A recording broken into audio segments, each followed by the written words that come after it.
कौन था निज्जर, इसमें तूल कैसे पकड़ा कि बात दो मुल्कों के बीच आ गई? तो निज्जर जो है वो एक खालिस्तानी आतंकवादी है जो कि 90 के दशक में ही कनाडा चला गया था, भाग गया था। 2007 में उसको कनाडा की नागरिकता भी जो है वो मिल गई। जब 23 में निज्जर की हत्या हो गई और 24 में तब के जो कनाडा के प्रधानमंत्री थे जस्टिन ट्रूडो, उन्होंने अपनी संसद में खड़े होकर इस बात का जो आरोप है वो भारत सरकार पर लगा दिया। उसके बाद से तो दोनों देशों के बीच जो तनाव बढ़ा। अब कनाडा की तरफ से बिल्कुल इस बात को लेकर साफ तौर पे कह दिया गया है कि भारत की संलिप्तता नहीं है और लॉरेंस बिश्नोई और उसके अलावा जो गोल्डी बरार है उसके ऊपर दारोमदार डाला गया है। जो दूसरा मामला है गुरपतवंत सिंह पन्नू वाला, उसमें अभी भी वो डिमांड अमेरिका की बरकरार है, पोजीशन बरकरार है। अगर ट्रंप बहुत ज्यादा जोर डालते हैं, जो कि मुझे लगता नहीं कि वो डालेंगे, क्योंकि फिर वो मामला खुलेगा तो रिचर्ड डेविड कोलमैन हिडली का भी खुलेगा, क्योंकि अमेरिका ने उसको एक्स्ट्राडाइट नहीं किया है। राहुल राणा को तो उसने कर दिया। निज्जर हत्याकांड मामले में ट्रूडो ने अनाप शनाप आरोप लगा दिए थे। कार्नी को यह रियलाइज हुआ कि ऐसे नहीं चलेगा और हमको रिश्तों को रीसेट करना पड़ेगा। कनाडा ने अपनी गलती पर खुद ही एक विराम जो है वो लगा दिया। नमस्कार, डबल चेक में आपका स्वागत है। मेरा नाम है संकेत उपाध्याय और मेरे साथ हैं मेरे वरिष्ठ पूर्व सहयोगी साथी उमाशंकर सिंह जी। उनका YouTube channel Umashankar Singh point आप देखते ही हैं, फॉलो करते हैं बहुत रेगुलरली। इंटरनेशनल अफेयर्स पर अच्छी पकड़। उमा जी से ये जानने की कोशिश करेंगे कि किस तरीके से एक मुद्दा जो एक विवाद का मुद्दा बन गया, दो देशों के बीच में बन गया, देश के बीच में रिश्ते खराब होने की नौबत आ गई, वो कैसे एकदम अपने सिर पर ही पलट गया। कनाडा जैसा देश जो भारत को दोषी ठहरा रहा था निज्जर की किलिंग के लिए, वो अब कह रहा है कि नहीं, भारत सरकार का कोई लेना देना नहीं है। पृष्ठभूमि क्या है वो जानने का प्रयास करते हैं। उमाशंकर जी, आपका बहुत बहुत स्वागत। बहुत शुक्रिया संकेत, फिर से मुझे बुलाने के लिए।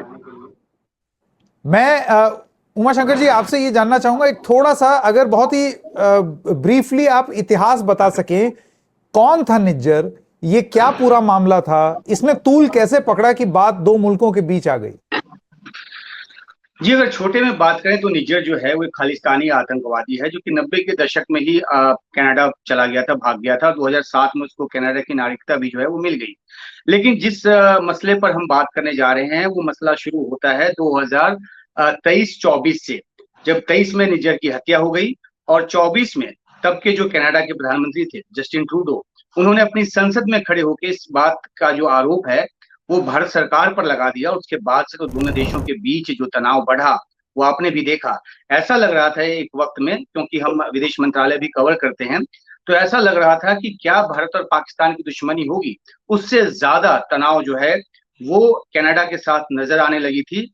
और हालात यहाँ तक बन गए थे कि पर्सन नॉन ग्राटा जो है वो घोषित कर दिया गया भारत में, जो वहां पे उच्चायुक्त थे उनको। और इधर भारत में भी टिट फॉर टैट के तहत यहाँ कनाडा के उच्चायुक्त को पर्सन नॉन ग्राटा जो है वो घोषित कर दिया। दोनों ही देशों की तरफ से पहले 6 जो राजनयिक हैं वो निकाले गए, 6 राजनयिक निकाले गए। उसके बाद 41 जो राजनयिक थे उनको देश छोड़कर जाने को भारत ने कह दिया। इतनी ही तादाद में वहां से भी जो राजनयिक हैं, तो बिल्कुल चरमरा गया दोनों देशों का जो राजनयिक संबंध था वो। और लगा नहीं कि इतनी जल्दी ये पटरी पर आएगा। लेकिन ये तब की बात है जब ट्रूडो जो हैं, ट्रूडो का भी थोड़ा सा हम इतिहास भूगोल जान लें। जो 2015 में जब जीत कर आए थे, प्रधानमंत्री बने थे, तब उनके पास पूर्ण बहुमत थी। 184 सीट जीत कर आए थे। उस समय 135 का आंकड़ा था, जो अब बढ़कर उस समय 335 का आंकड़ा था कनाडा की संसद का, जो कि अब बढ़कर 343 हो गया है। तो खैर, उसमें उनको बहुमत मिल गया था। 19 में उनको बहुमत नहीं मिला। 21 में उन्होंने अर्ली इलेक्शन करा दिए, ताकि उनको लगा था कि कोरोना में उन्होंने बहुत अच्छा काम किया है तो शायद बहुमत मिल जाए। लेकिन 157 से सीट 160 ही हुई, 170 का आंकड़ा वो नहीं छू पाए थे। और उसी समय जगमीत सिंह, जो कि एनडीपी के जो लीडर थे, वो भी खालिस्तानी आतंकवादी है भारत की नजर में, और खालिस्तानी हवा वहां पर देते रहते हैं। कनाडा में भारत विरोधी हवा को जो है वो बहुत तूल देते रहते हैं। तो उनके ऊपर आधारित थे उनकी सरकार जो ट्रूडो की थी।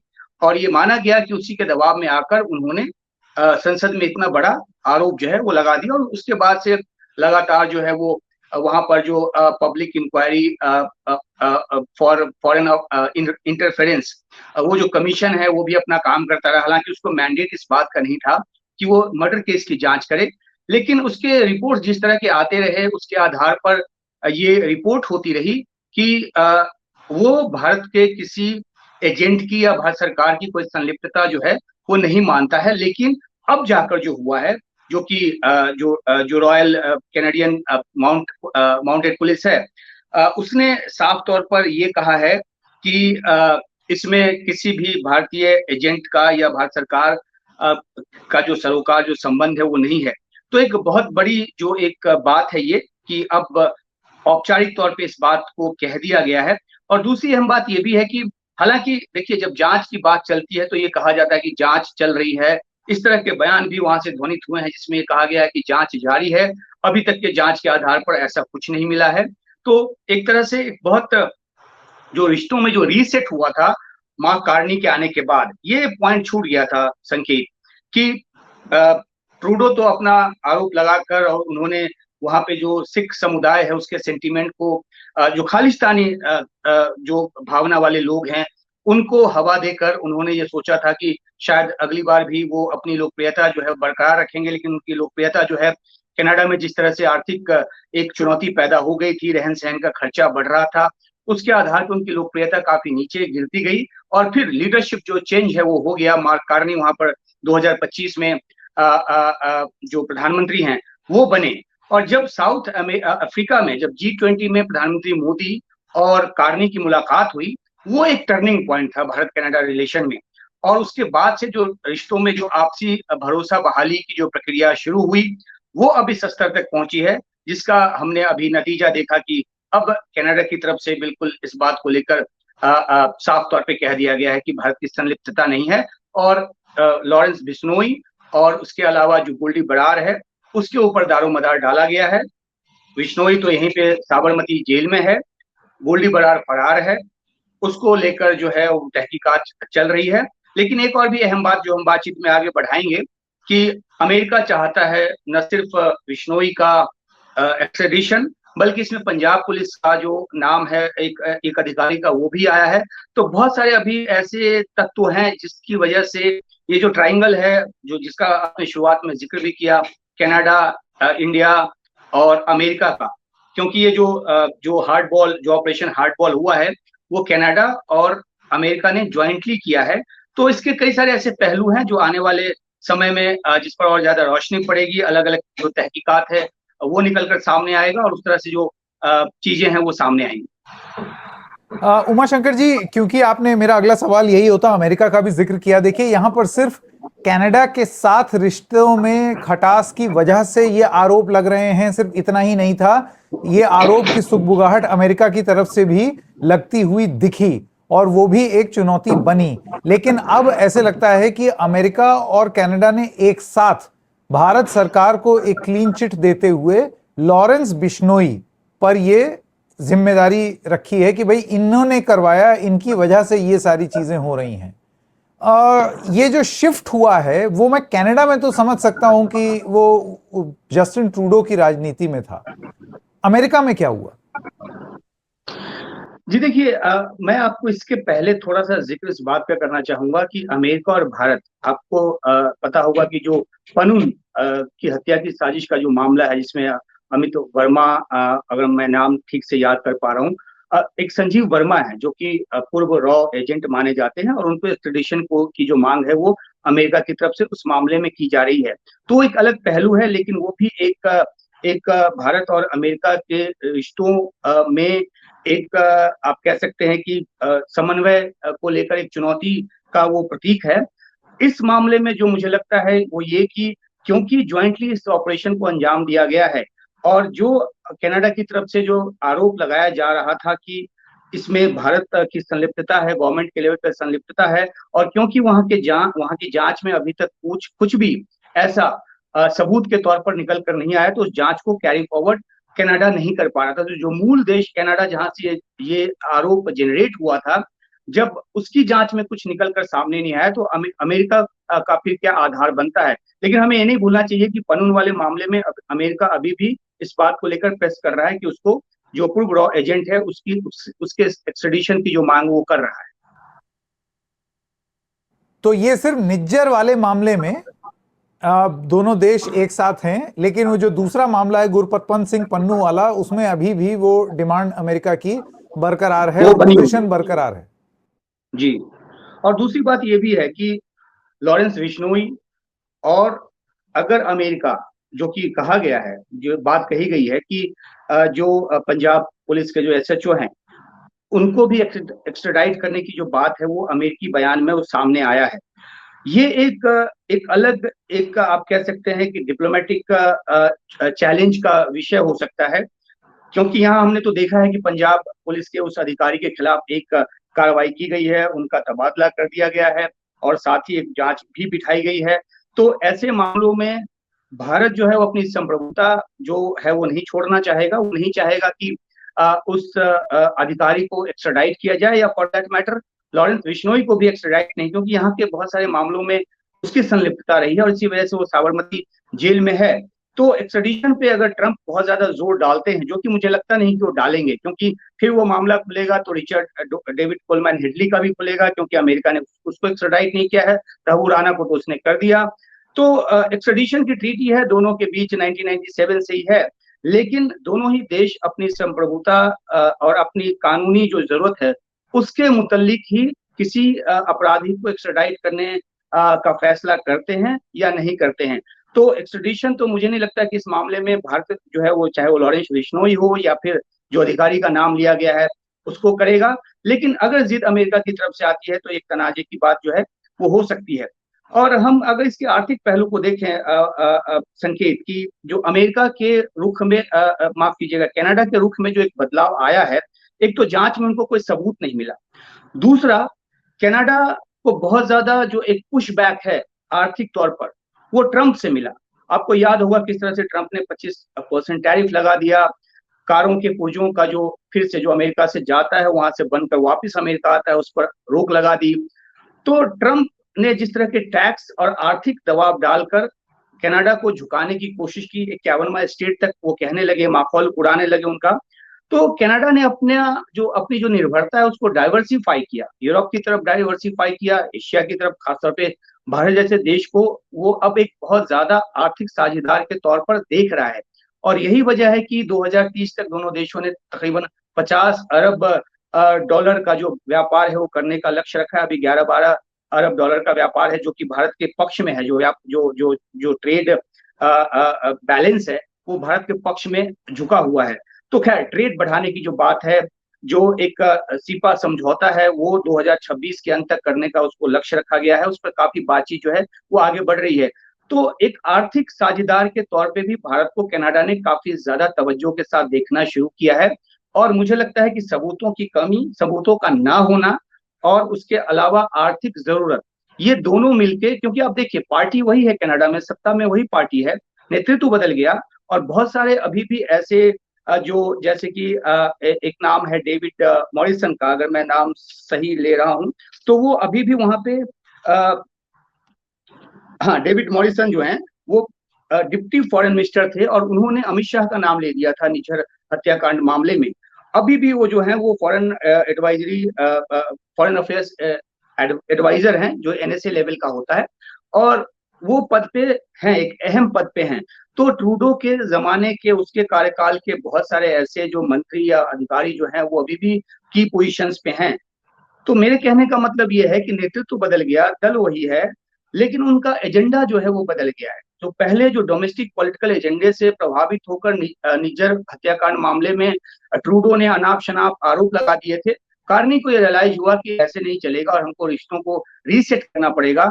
और इसलिए हमने देखा है कि पुल के नीचे से इतना ज्यादा पानी बहा है और भारत में इसको, हालांकि आधिकारिक तौर पे मैंने कोई बयान भारत की तरफ से भी नहीं देखा है, लेकिन जाहिर सी बात है कि भारत के लिए एक बहुत ये एक संतुष्टि की बात है कि कनाडा ने अपनी गलती पर खुद ही एक विराम जो है वो लगा दिया है। उमाशंकर जी, आपने बहुत सारी इंटरेस्टिंग बातें बताई। एक चीज मेरे मन में सवाल आ रहा था, देखिए, आधिकारिक रूप से एक पूरे देश को दोषी करार देना, ये अपने आप में थोड़ा सा अनप्रेसिडेंटेड था, अप्रत्याशित था जब ये इस तरीके का आरोप लगा। और जाहिर सी बात है, अब एक अगला सवाल यही उठेगा कि सबूत क्या है। सबूत आप कह रहे हैं वो जुटा नहीं पाए, तो बहुत सारे स्टेटमेंट्स फिर पॉलिटिकल इन नेचर, ये बात तो समझ में आती है। लेकिन जब आरोप अब लॉरेंस बिश्नोई पर लगा है और लॉरेंस बिश्नोई कथित रूप से इन सारे वारदात को अंजाम जेल के अंदर बैठ करके दे रहा है, तो ये सवाल तो जो जेल का प्रशासन है, इन अदर वर्ड्स सरकार है, उसी से पूछे जाएंगे कि भाई तुम्हारे जेल में से वो ऑपरेट कैसे कर पा रहा है, जेल ही में बैठे बैठे वो। हाँ, ये बहुत अहम पॉइंट और बहुत अहम सवाल है आपका। और ये सवाल जो है वो आप देख रहे होंगे कि कई तरह से इसको विश्लेषित और परिभाषित करने की कोशिश भी हो रही है, क्योंकि वाकई में वो जेल में है। और जो ऑपरेशन जो बॉल हार्ड बॉल जो आया है उसमें ये बात साफ तौर पे कही गई है कि वो किस तरह से जेल के अंदर से अपनी गतिविधियों को अंजाम दे रहा है। तो इस मामले में भारत से जानकारी जरूर मांगी जाएगी। और क्योंकि दोनों देशों के बीच इंटेलिजेंस और क्राइम और टेररिज्म इस सब को रोकने को लेकर काफी ज्यादा आपसी सहयोग और साझेदारी है, तो एक लेवल पे भारत भी उन सूचनाओं को साझा करने को बाध्य होगा उन सहमतियों के तहत। तो ये अगर भारत साफ तौर पे ये ना बता पाया तो एक अंतर्राष्ट्रीय तौर पर उसकी इमेज को बट्टा लगेगा, प्रशासनिक तौर पर, कि आखिरकार कैसे कोई जेल में बैठा हुआ और वहां से ऑपरेट कर रहा है, इंटरनेशनली ऑपरेट कर रहा है। तो ये दारोमदार तो होगा भारत के ऊपर, अगर वो एक्स्ट्राडाइट ना करना चाहे अपनी वजहों से, अपनी कानूनी जरूरतों के हिसाब से। लेकिन उसको सूचनाओं का जो आदान प्रदान है, सूचनाओं का जो एक साझा करने का जो एक समझौता है, वो तो करना पड़ेगा। तो आपका ये कहना है कि अब आगे के लिए, ठीक है, एक स्टेट के ऊपर जो आरोप लगा था कि स्टेट स्पॉन्सर्ड था, वो तो साबित नहीं हो पाया, तो उस लिहाज से तो आपको एक तरीके से, जिसे कहते हैं, आप ये बोल सकते हैं कि देखिए, फालतू के हमारे ऊपर आरोप लग रहे थे, राजनीतिक वजहों से लग रहे थे, लेकिन अब ये एक बात जरूर रहेगी कि आपको साबित करना पड़ेगा कि आपके जेल में से कोई आदमी ऑपरेट कैसे कर रहा है। बट इसमें देखिए ग्रेड में फर्क है, उमाशंकर जी। जी, और अगर वो नहीं कर रहा तो इस बात का आपको सबूत देना पड़ेगा। क्योंकि देखिए, अगर हम थोड़ा सा एक उदाहरण लें, एक डिटॉर करके, हम कहते हैं कि पाकिस्तान में बैठा कोई जो नॉन स्टेट एक्टर है वो इंडिया के खिलाफ गतिविधि चला रहा है, तो हम इंटरनेशनली उसको घेरने की कोशिश करते हैं।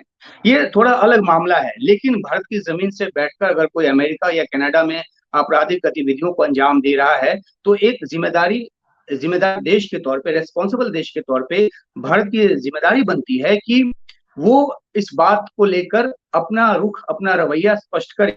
तो आने वाले समय में अमेरिका और खासतौर पे, क्योंकि अमेरिका की तरफ से काफी ज्यादा जो बयानात हैं वो आए हैं, तो वो किस तरह की सूचनाओं का डिमांड करता है और किस हद तक भारत उसके साथ सूचना साझा करता है, ये रहेगा। लेकिन मेरी बड़ी बात यही है कि ये दारोमदार भारत के ऊपर होगा, ये बताना कि आखिरकार कैसे, किस तरह के नेटवर्क के जरिए, किस तरह के सहयोग से उसको, अगर प्रशासनिक अधिकारियों का, किसी करप्ट प्रशासनिक अधिकारी का कोई सहयोग मिल रहा है, तो वो सारा कुछ जो है इंक्वायर करके देना पड़ेगा, जांच देना पड़ेगा। और इसलिए मैं आपको ये एक बार फिर याद दिलाता हूँ कि जब तहव्वुर राना का एक्सट्रेडिशन हुआ, जो कि 2025 फरवरी में ही मेरे ख्याल से वो वापस आया है, तो आपने सबूत दिए, वहां पर भी उनको वेरीफाई किया गया। अब तो क्योंकि सरकारी गवाह बनने की प्रक्रिया में डेविड कॉलमैन हेडली हैं, तो उस वजह से उसको एक्स्ट्राडाइट नहीं किया अमेरिका ने। लेकिन तहव्वुर राना को उसने कर दिया, क्योंकि आपने मांगा और आपने उतने सारे सबूत उसको पेश किए। तो अमेरिका वही कुछ करता है अगर लॉरेंस बिश्नोई के मामले में, तो फिर आपके पास रास्ता क्या बचेगा, कानूनी तौर पर और या फिर डिप्लोमेटिक तौर पर, ये तो देखना पड़ेगा। पर भारत जरूरत पड़ने पर लॉरेंस बिश्नोई को एक्स्ट्राडाइट क्यों नहीं करना चाहेगी? जब यह साबित हो जाएगा, अगर होता है, कि वो लिप्त था और जेल में बैठ करके ये सारे प्रकरण को अंजाम दे रहा था, तो onus of proving this, number one तो अमेरिका और कनाडा पर होना चाहिए। और दूसरी चीज, फिर कुछ सवाल और निकलेंगे कि जेल प्रशासन स्तर पर उसको वो मदद किस तरीके से मुहैया हो रही थी, वो नेटवर्क क्या था। तो ये तो इंडिया के इंटरेस्ट में है ना। जी बिल्कुल। देखिए, लॉरेंस बिश्नोई को क्यों नहीं भारत वापस करना चाहेगा, क्योंकि भारत में उसके खिलाफ बहुत मामले हैं। 2007 में पंजाब में ब्लास्ट का मामला है, उसके अलावा मतलब देशद्रोह का मामला उस पर है, बहुत सारा अलगाववाद का मामला है। वो जो 2020 में यूएपीए के तहत उसको टेररिस्ट घोषित किया जा चुका है। तो अपने ही एक अपराधी को वो भारत क्यों सौंप देगा किसी और देश को। दूसरी अहम बात जो आपने की, जो मैं बताना चाह रहा था वो ये कि ऐसे तकरीबन 26 एक्स्ट्रेडिशन रिक्वेस्ट जो है भारत के, वो कनाडा में पड़े हुए हैं, जिस पर कनाडा ने एक्ट नहीं किया। और ये 26 का जो मैं आंकड़ा दे रहा हूँ, ये 2024 तक का विदेश मंत्रालय का दिया हुआ आंकड़ा है। और उस समय क्योंकि माहौल अलग था, एक्स्ट्रेडिशन किसी रिक्वेस्ट को कनाडा की सरकार जो है, ट्रूडो की सरकार, वो मानती नहीं थी, तो वो भी एक बोन ऑफ कंटेंशन बना था। तो एक्स्ट्रेडिशन के बहुत सारे जो रिक्वेस्ट हैं, और उसमें से मोस्टली जो है वो खालिस्तानी आतंकवादी हैं, जिन्होंने कनाडा में जाकर पनाह ली, वहां से उन्होंने इंडिया के खिलाफ जो है वो मुहिम चलाई और वहां रहते हुए भारत के खिलाफ अपराध किए। तो अब इस मामले में अगर हम लॉरेंस बिश्नोई के मामले की बात करें, तो फिर से मैं ये कहूंगा, क्योंकि बड़े अपराध हैं उसके नाम, यहाँ पे टेररिस्ट है भारत की निगाह में, तो यहाँ पे उसका मुकदमा ये हो सकता है, एक सहमति हो सकती है कि जो अमेरिका जिस तरह की सजा वहां के कानून के हिसाब से चाहता है, उस चार्जेस को भी उस के हिसाब से यहाँ पर उसको सजा दी जाए। तो ये एक मुझे लगता है कि रास्ता आगे चलकर बन सकता है। लेकिन अब ये शुरुआती बात है, किस हद तक अमेरिका एक्स्ट्राडाइट करने के लिए प्रेशर डालता है, ये देखने की बात होगी। मेरा आखिरी सवाल उमा शंकर जी, जब ये आरोप लगे उस समय भारत ने किस तरीके से रिस्पॉन्ड किया, क्या जवाब दिया? और अब जब ये बात बोली जा रही है तब भारत की तरफ से आधिकारिक रूप से तो आपने बता दिया कि कुछ नहीं आया है, लेकिन unofficial by way of sources आपको क्या जानकारी मिली? जी, रिपोर्ट तो यही किया जा रहा है कि भारत काफी संतुष्ट है, और भारत ने, जो आपने कहा कि शुरुआती तौर पे बहुत ही कठोर, तीखी और बहुत ही माकूल जो प्रतिक्रिया थी, वो भारत की तरफ से दी गई थी। और तभी हमने देखा कि एक पैरिटी का थ्योरी देकर कैसे, क्योंकि कनाडा में जो राजनयिकों की तादाद थी वो काफी ज्यादा थी, और वो इस वजह से थी क्योंकि यहाँ से बहुत बड़ी तादाद में कनाडा वीजा इशू करता है, और खासतौर पे सिख समुदाय के लोग जिनका पारिवारिक रिश्ता रहा है, वो बड़ी तादाद में कनाडा जाते हैं। तो 3 कॉन्सुलेट जो है कनाडा के बंद कर दिए गए, उनके अधिकारियों को भी, उनके राजनयिकों को भी लौटा दिया गया। तो भारत ने काफी कठोर प्रतिक्रिया दिखाई थी, क्योंकि एक तरह से ये बहुत अचंभे वाली बात थी कि पार्लियामेंट में उठ के जस्टिन ट्रूडो ने वो आरोप लगा दिया था। और जो हमने एक बार फिर से आपको बताया कि कैसे जो public inquiry for foreign interference जो कमीशन था, उसकी भी जो जांच चल रही थी, उसमें भी कोई सबूत की बात नहीं की जा रही थी, लेकिन राजनीतिक वजहों से उस सबूतों को दोहराया जा रहा था वहां पर बार बार, और हर बार भारत कठोर प्रतिक्रिया दे रहा था। अब जो है वो कार्नी, अच्छा, कार्नी के व्यक्तित्व में आपको एक बात और नोट करनी पड़ेगी, क्योंकि पहले ट्रंप जो है वो कनाडा को 51वां स्टेट कह के बार बार कहते थे कि आप शामिल हो जाओ तो हम टैक्स खत्म कर देंगे। कार्नी जब आए, जब वो वहां पे प्रधानमंत्री बने, तो उन्होंने ट्रंप को उन्हीं की भाषा में जवाब देना शुरू कर दिया, और उन्होंने पुराने रिश्तों को खत्म करने तक की बात कर दी। ये अलग बात है कि ट्रंप ने उसके बाद और ज्यादा धमकी दी। अगर मैं आपको टेक्निकल आधार पे बताऊं, तो जो नाफ्टा जो था, जो कि नॉर्थ अमेरिका जो फ्री ट्रेड अग्रीमेंट था, उसमें काफी ज्यादा ट्विस्ट किया। उसके बाद यूएस एमसीए जो है, यूनाइटेड स्टेट्स, मेक्सिको और कनाडा की जो एक नई संधि 2020 में निकलकर सामने आई, उसके जरिए भी काफी दबाने की जो कोशिश है वो कनाडा को ट्रंप ने की। तो आर्थिक तौर पे कार्नी काफी ज्यादा अमेरिका से जूझते रहे। ये अलग बात है कि फाइव आइज कंट्रीज और बाकी जो दूसरे जो समन्वय है उनके, उन देशों के बीच, तो वो जब टेररिज्म की बात होती है, इंटेलिजेंस शेयरिंग की बात होती है, सुरक्षा की बात होती है, तो उनका आपसी बॉन्ड जो है वो काफी ज्यादा मजबूत है। और यही वजह है कि ये जो ऑपरेशन हार्ड बॉल जो है वो उन्होंने अपने आपस में एक सहयोग के साथ उसको अंजाम दिया है। तो अब जबकि कार्नी बहुत बेहतर रिलेशन भारत के साथ बना चुके हैं, तो ऐसे में कनाडा बहुत ज्यादा कोई डिमांड भारत से नहीं करेगा। उल्टा भारत की डिमांड को कितना ज्यादा जगह देता है, खासतौर पे उन डिमांड्स को जो एक्सट्रेडिशन के रूप में अभी भी कनाडा के पास हैं, उस पर अमल वो करता है नहीं करता है, वो देखने की बात होगी। लेकिन अब मुझे ये लगता है कि भारत और कनाडा के बीच जो एक जिच था, जो एक कांटा जो था, वो इस क्लीन चिट के साथ ही निकल गया है। जहां तक भारत और अमेरिका के बीच की बात है, तो क्योंकि ट्रंप वहां पर सत्ता में है, और वो क्योंकि एक अनप्रेडिक्टेबल लीडर हैं, तो वो कब क्या डिमांड रखेंगे नहीं रखेंगे इस मामले में, ये भी एक सोचने की बात है। तो उस तरफ से थोड़ा सा संशय, थोड़ा सा शंका के बादल जो है बने रहेंगे। लेकिन मुझे लगता है, और खासतौर पे सीपा जिसका कि 26 अंत तक जिसपे सिग्नेचर होना है, तो भारत और कनाडा का जो रिश्ता है वो बिल्कुल हाईवे पे दौड़ पड़ा है। कल के इस एपिसोड के बाद। जी उमाशंकर जी, बहुत बहुत धन्यवाद। बहुत अच्छे से पर्सपेक्टिव मिला। अब ऑफिशियली भारत क्या कहेगा और ये आगे चल के क्या रुख लेगा, वो उसको मॉनिटर जरूर करते रहेंगे, लेकिन दर्शकों को एक पर्सपेक्टिव मिला, एक तरीके से, एक आकार से चीज को समझ पाए कि क्या हुआ था और अब क्या हो रहा है। उमाशंकर जी, बहुत बहुत धन्यवाद वक्त देने के लिए। Thank you. Thank you.